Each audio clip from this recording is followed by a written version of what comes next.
Yeah, nothing unique other than the usual, sore here, or maybe a guy turns an ankle, and I'm just throwing out. I don't have anything specific, but nothing than your usual nicks and knacks. You'd love to play a game in the spring when your team is 100%, and it probably never happens, not only to us, but everybody in the country. But fortunately for guys like Booker with a foot injury, C. Scott, Jared Dickey suffers a minor fracture in his hand. And then some setbacks we had, really a lot of them stemmed from guys just not being able to stay on the field with that rash of illnesses we had in the semester. Right now, most of that is behind us. So we feel good about the fact that we're out there, everyone's present on day one today, but we also have a sense of urgency that we've got a lot of work to do. With Halverson, I know you've spoken about him in radio interviews and whatnot. Seems like he's doing fine. Is he on a load management type of deal, or how full go is he at this point? Yeah, no more than the other guys. I think with he and Joyce, both of them have not pitched competitively in quite some time, and they have faced hitters. About a week ago is when it would be, and then they'd throw again in the scrimmage tomorrow. So we'd be foolish, they'd be foolish if they didn't say they need to kind of get a little cozy out there with some outings. But otherwise, those guys have utilized the free time that they've had. And it's tough when a young kid gets injured, but I think most coaches nowadays try and spin it and realize, okay, if you can't do this, it stinks, but it does mean you can dedicate more time to this. And both those guys have just been on a mission, literally from the instant they had an injury and had the few moments of being emotional about it, and then just gotten after it. And they're two as physical of pitchers as you're going to find in the SEC, and I think that's going to support their health. How different is the pitching competition, I guess, going to this season, whereas last year we're talking about maybe 6 guys, and now it just probably is 3. In what order are they falling into? Yeah, I think this deal's a little different because you got some guys that are a little more proven. Blade was sore at the beginning of last year, and it just opened up the door for a lot of guys that, I don't know, you'd call them wild cards, but, this time of year, maybe 2 weeks a little closer to the season a year ago, or like, I guess we're going to lean on these freshmen pretty good. And any coach, any sport, you're going to have at least a cloud over your head or a bubble over your head of different thoughts, like which way is this going to go, how's he going to handle pressure situations and things like that. I think for the bulk of the competition, we kind of know what we got.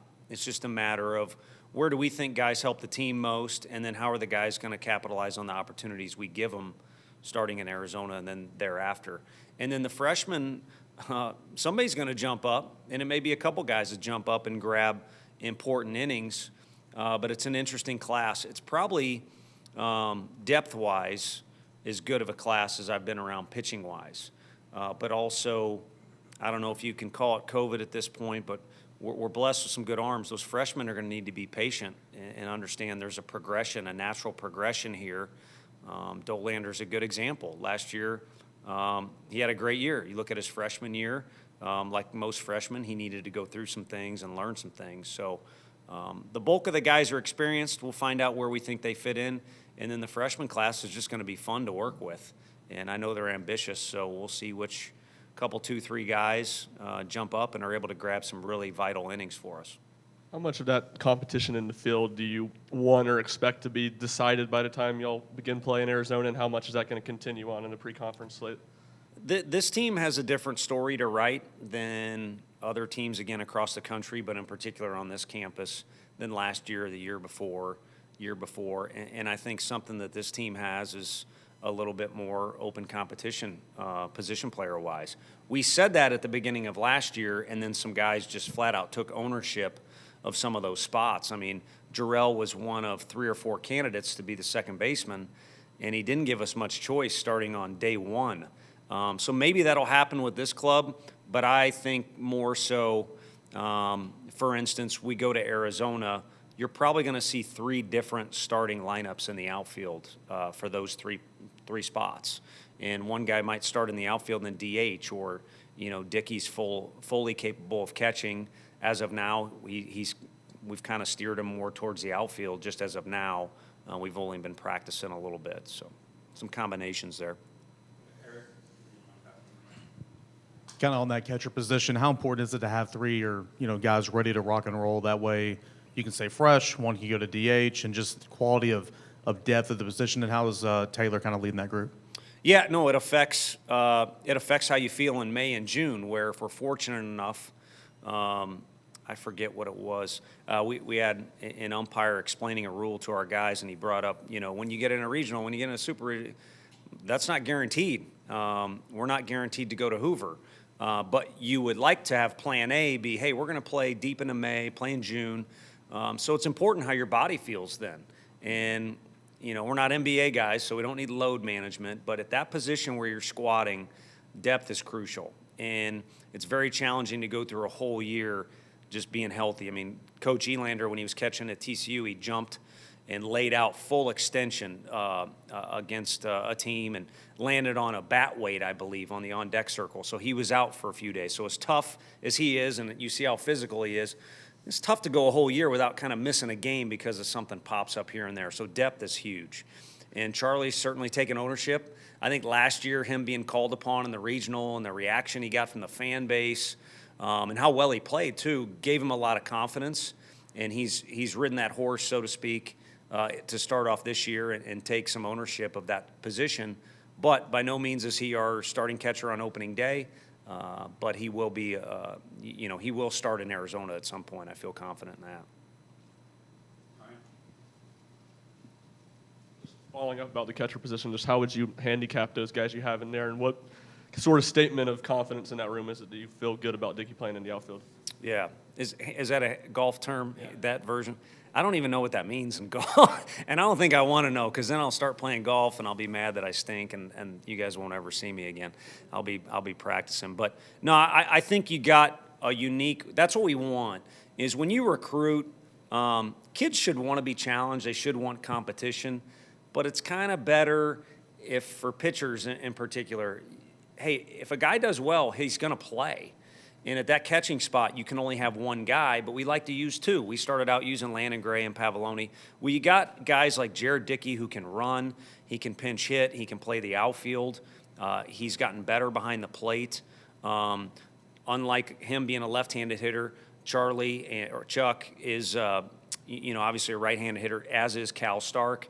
Cal can do a lot of different things that we feel are good matchup-wise.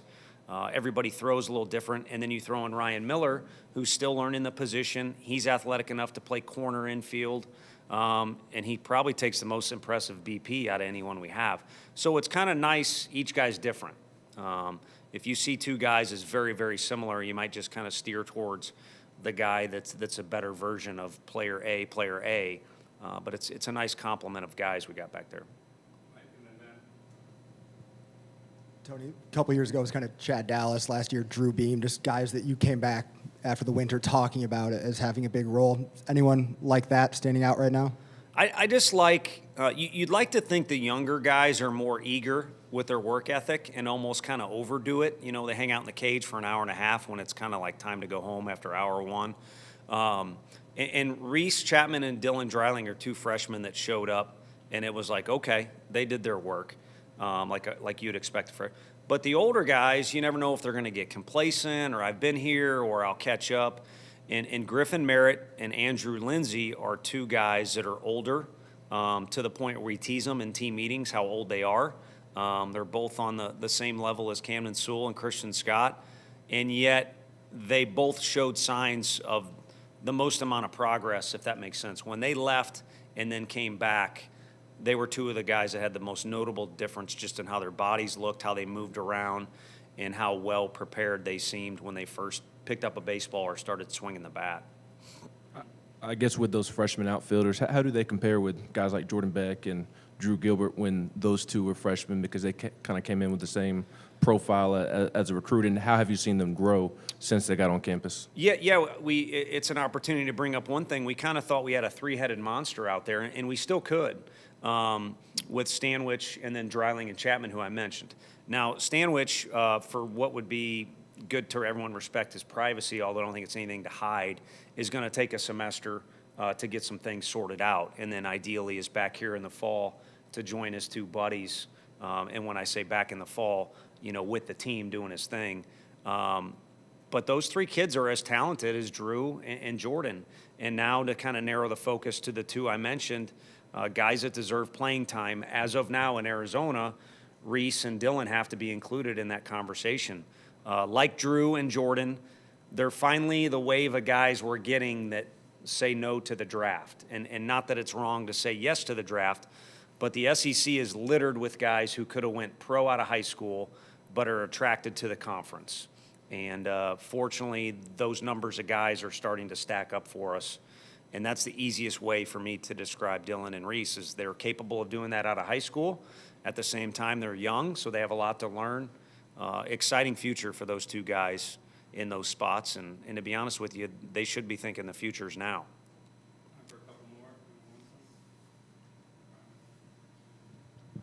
Just all the new guys on this team and new players playing big roles. Do you worry about trying to find an identity, or is that something you just expect to come naturally over the course of the season? Yeah, I worried about at the first pitch banquet not remembering someone's full name. So we had them take the microphone and they introduced themselves, and that was an awesome event. I guess this is a decent opportunity to thank everybody that came because we're outgrowing each building we go to each year, and we were in a huge space this year on campus, a beautiful spot in the Union, and we maybe have outgrown that. So pretty cool. But no, those guys all did a good job, and that was a night where because they had the mic in their hands, some guys were able to do some things and kind of come out of their shell and show who they are. And that's really all it's about as far as finding yourself or finding a team image. We can hand a T-shirt out to them if we want that says, we're the Vols, we do this. Some people think we're villains or whatever, so great, throw a T-shirt on. That doesn't mean you're going to be a certain way. Who you are every day is who you are. And I think there's a noticeable difference in some of those guys the second semester. They realize when Frank says this, he's not only teasing you, but he's kind of getting a point across that this is an area you need to get better. Or if I kind of bring a guy up in a team meeting with a joke included, it might actually be my way of praising him or saying that he should be confident in this area. You know, just different examples are not easy to illustrate. They're going through my head. So day in and day out, they just need to become comfortable. And this team is this team. And I like the unique challenges this team has that are different from the 2020 roster. And, I bring that up. The 2020 roster, I don't know where they had us, but that was the only time I've been a part of a team where we're like, we kind of got something that no one knows yet. For instance, Crochet, a guy that can go straight to the big leagues. That team would have been deserving of a really high ranking. I think this year, maybe because of the 20 team and the 21 team, so on and so forth, this team probably has been bolstered up a little bit too much. And we need to center our attention on not, do we fit in that top crop? Well, first of all, you're not going to know till conference play anyway. But start channeling our energy to who are we, what do I need to do for us to be the best version of us, and we're right in the middle of that deal. Lost some leaders from last year's locker room, and I know it's early and you did have fall, but has there been any kind of leaders emerge and kind of take ownership of that role? Yeah, I don't know what Griffin will do, and I don't look at the internet stats other than if we're kind of trying to make a certain decision or stuff. We got our own little group of stats that we do, probably like Coach Barnes does, stats that maybe aren't even on the ticker tape in the arena. So, having said that, regardless of what he does, I'm astounded at how quickly he became a leader when he wasn't even here last year.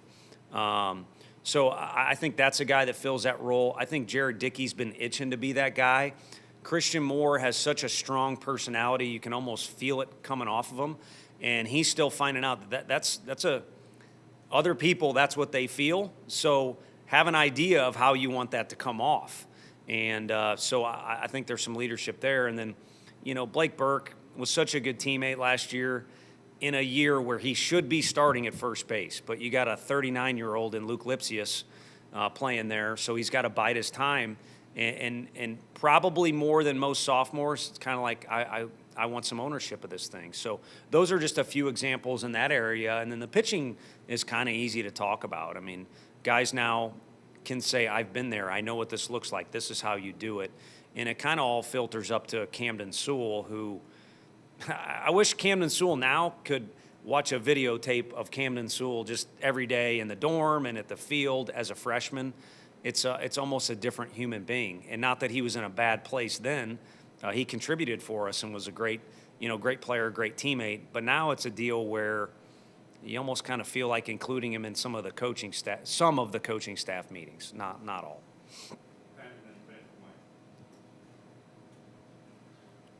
That left side of the infield with Maui and Zane. I know Zane had a roller coaster of a fall, but how have you seen those two guys adjust now that the season is here? And do you feel like that left side is going to be pretty solid defensively with Trey and Cortland moving on? Sure. Well, you got the young in there, and you'd like to think up until a certain age, you don't have to deal with real life crap. You'd like kids to be protected and shielded from some things. And certainly not his fault, just a bad set of circumstances for Zane where this happened, then he gets sick and he has time away and all this while he's trying to transition into a new environment.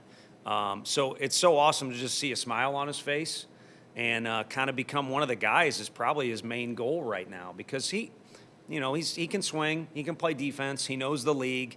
Now his body is kind of where it needs to be with Coach Q. Again, a couple illnesses is a setback and time away last semester, but he had to deal with stuff that even an adult shouldn't have to all in one semester. And I got to think if anyone's eager to be out there on the field, it's him.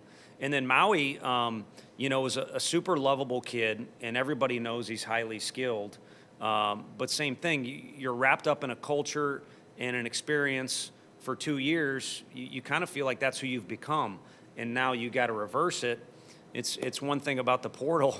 I don't know if I should say this, but sometimes you got to take everything into consideration. Maybe the grass is greener on our side in his instance because there was a coaching change, but you don't just step on a campus and just because you're a good player, all of a sudden, bam, here I am. There's some time, and again, refreshing to see how he interacts and how he goes about his business with some of the things we do as opposed to first semester. And not that he was doing anything wrong, and he's certainly well schooled by Coach Price's program coming in here, but it's a new environment, and those two guys need to reflect what we got going on, and they're starting to do that. How important was that NCAA vote to make that volunteer assistant eventually a paid position, and how overdue was that to happen? Yeah. That's a tough one to answer. I said on the radio off the cuff the first time I was asked about that, do you want me to answer honestly or and pay ode to the great Mike Leach, who we're all missing, who had some great outtakes, or give the politically correct answer. But honestly, it's somewhere in between. It's so great for the NCAA to step up and realize these guys need benefits and they need security health-wise, and then they're putting out in just as many hours as all the other coaches. So for them to be compensated the right way is huge. And then I probably got different jobs because of recruiting stuff. And if you're not allowed to go recruit, how can you move up the ladder? There's only a few ways to do it. So really great for the individuals that will be hired across the country. And then even at a mid-major, if they can't pay that guy, you could still fill a role and give a young kid an opportunity to prove himself. Like I might have, without luck, I would have been in that situation. So there's a ton of great things that come out of it. And then there's always two sides to the argument. It'd be great to have an additional coach. So I've gotten emails. Some people that are in baseball don't even realize yet the volunteer position will go away and a full-time position will be added. It was kind of worded in a quirky way in a lot of articles that came out when that first happened. Hey, this guy's now going to switch into that. Well, that's not how it's going to work. Everyone's going to get an opportunity to hire somebody, and then the volunteer position, for some good reasons and some, like I said, you'd love to have an additional coach, will evaporate. Thanks, Coach. Thank you all.